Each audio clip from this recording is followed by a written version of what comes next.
Good afternoon to one and all present here. Myself, Kritika. I'm working as a teaching assistant and research fellow in the Department of Physics, Avinash Institute for Home Science and Higher Education for Women. I'm going to explain about the research work which is based on the preparation of tin oxide and the investigation of optical, structural, and electrical properties of transparent conductive oxide thin films, which is prepared by nebulous spray pyrolysis for large-scale perovskite solar cell application.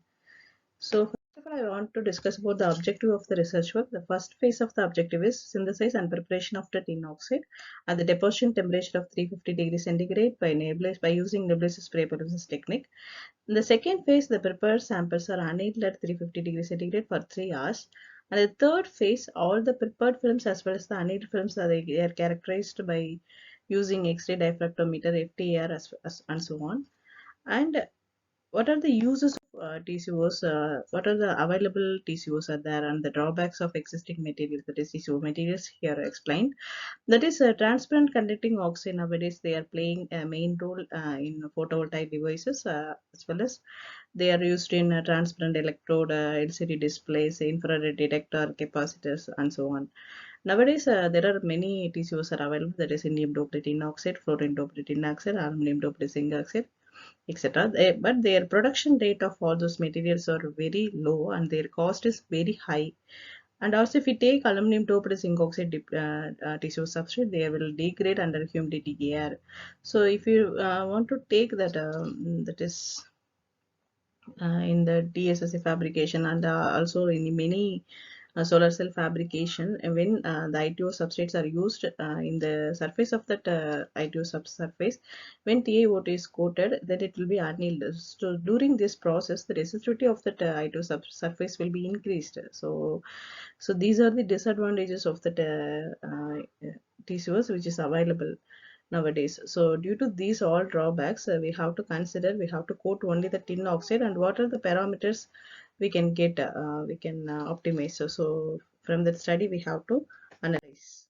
So here tin 2 chloride is used as a source material. For a solvent, isopropanol is used, and how many quantity of chemicals are used is tabulated, and during that deposition what are the parameters are optimized. So here all the things are tabulated, and during how that material is prepared, that is before the coating, the cleaning process is a main role, that is it is playing main role, that is before that coating, glass substrate, all those things, that is hot plate, everything is cleaned by using acetone, distilled water, and so on. And the prepared precursor, that is from zero point 0.1 molarity to 0.5 molarity tinto chloride is taken and it is dissolved in isopropanol and it will be sprayed into the hot substrate. That is after reaching 350 degrees centigrade in the temperature controller, it will be in the hot plate that all the glass substrates are placed. When the temperature will be reached by 350 degrees centigrade, the spraying will be started. Actually, the spraying is carried out until all the solution will be completed, and after the spraying, all the things will be switched off until all the things will be cleaned. Then, after attaining that room temperature, that coated glass substrate will be taken. So, this is the steps which is followed during the preparation of the tin oxide substrate. That is how it is ultrasonic cleaned and how we have taken the weighing of the tin chloride and how the solution is prepared, how the stirring is happening, and all those things here it is mentioned here. That is so after that, the prepared as well as the annealed thin films, their structural characterization is carried out by using the XR diffractometer, that is X-ray diffractometer.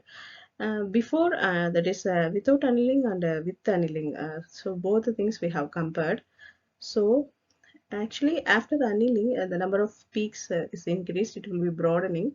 It will shows that crystalline nature will be increased. That is, crystallinity of the prepared film is increased. So here the peaks will be it is observed at these two theta ranges, and the prominent peak is observed at the values of 301 and 211, that is HKL values. It will be confirms the presence of the tetragonal structure of the SNO2. They are compared with the JCBD score number, which is tabulated in the next slides. The broadening of diffraction peaks is the indication of the growth of the fine crystals. Actually, the crystallinity of the tin is have increased after annealing. This confirms the thermal stability of the prepared product. That is, all the peaks are found to be with more intensity after annealing 350 degrees centigrade. So this is the prepared samples as well as the annealed, that is without annealing and with annealing samples are compiled by using a JCPDS code number. That is, we go through the without annealing and annealed substrate. So annealed substrates we can obtain the pure SnO2 phases. So it will be confirmed with that JCPDS code number here. That is, the code number is indicated here. And after that, the grain size is measured by using this formula. And after annealing, that is compared to after annealing, that the grain size is slightly increased. It is tabulated here. So if the thin film is annealed at a high temperature and increasing time, then the size of the grain increases. On the other hand, the microstrain decreases after annealing. This property increases the ductility of the material. That is, the hardness of the material is here reduced.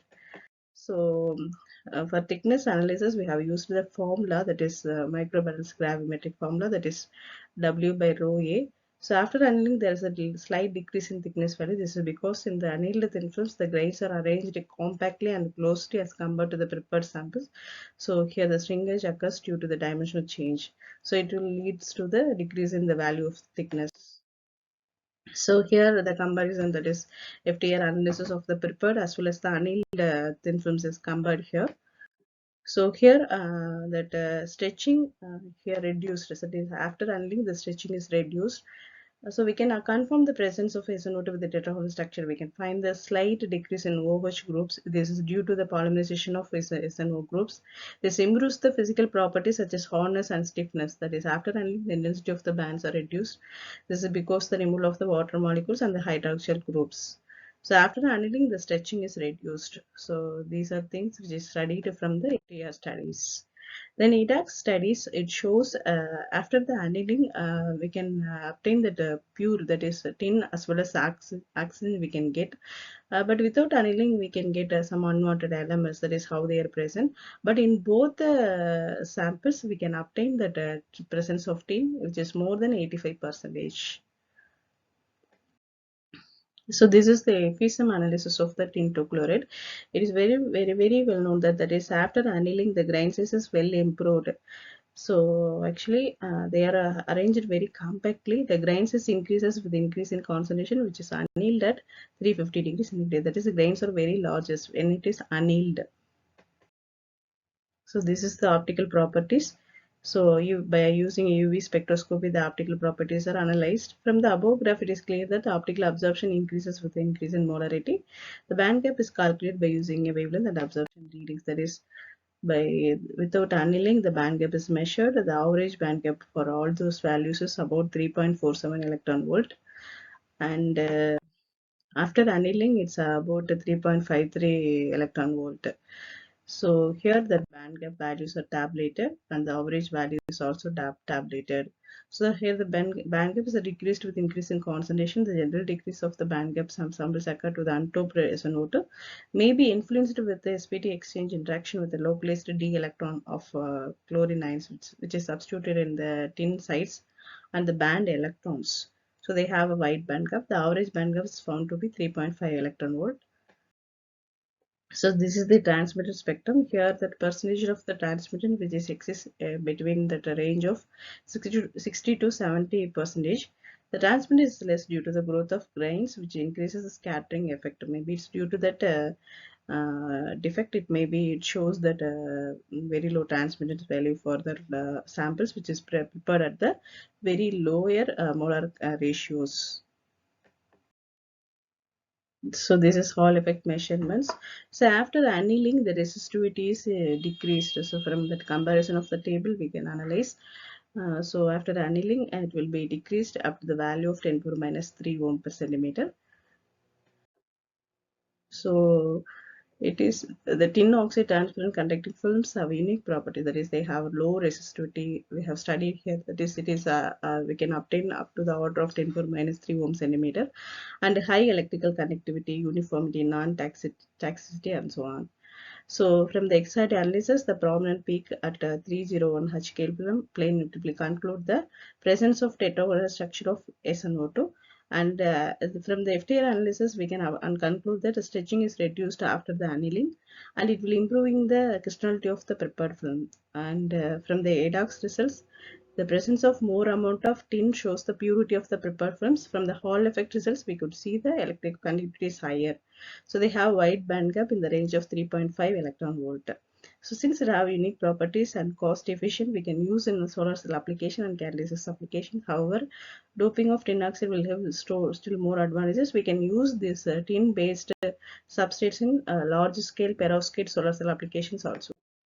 So these are the references, and these are the conferences, seminar, workshops attended, and these are the paper published which is based on TCO substrate. Thank you for the patience.